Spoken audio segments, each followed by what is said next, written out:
اعوذ باللہ من الشیطان الرجیم بسم اللہ الرحمن الرحیم فصل لربک وانحر ان شانئک هو الابتر صدق اللہ مولانا العظیم۔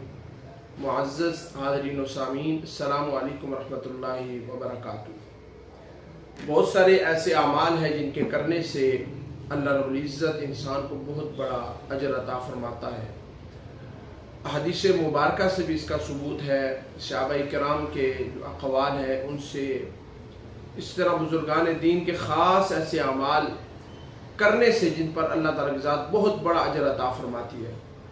بخاری شریف کی حدیث ہے، حضرت ابو قتادہ انصاری رضی اللہ تعالیٰ عنہ اس حدیث کے راوی ہیں، اور مفہوم حدیث یہ ہے کہ نبی کریم صلی اللہ علیہ وسلم نے ارشاد فرمایا کہ جو شخص 9 ذی الحج کا روزہ رکھتا ہے، اللہ رب العزت اس کے 1 سال کے پہلے اور 1 سال کے آنے والے گناہوں کا اس روزے کو کفارہ بنا دیتا ہے، او کما قال النبی صلی اللہ علیہ وسلم۔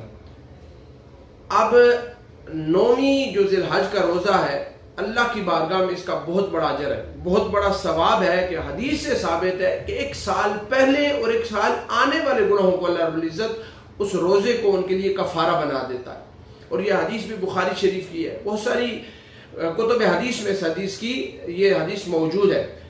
تو جس کو اللہ رب العزت نے توفیق دی ہو، اب بعض لوگوں کے وہم میں یہ ہوتا ہے کہ سعودیہ کے لحاظ سے، تو ہم سعودیہ کے لحاظ سے نہیں بلکہ اس ملک کی تاریخ کا اعتبار کیا جائے گا، کیونکہ ہماری جو 9ویں ذی الحجہ ہے وہ کل جمعہ کو آ رہی ہے، اور وہاں پر یعنی سعودیہ میں آج ہے، یا دیگر ممالک جو سعودیہ کے ساتھ ہیں اسلامی کیلنڈر میں، ان کی آج کی تھی، انہوں نے آج کا رکھنا تھا، اور ہمارا جو ہے پاکستان کا وہ کل کا ہے۔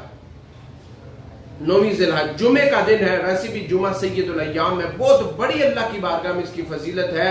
جس کو اللہ نے توفیق دی ہو وہ اس دن کا روزہ رکھیں اور اللہ رب العزت کی بارگاہ میں توبہ اور استغفار کریں۔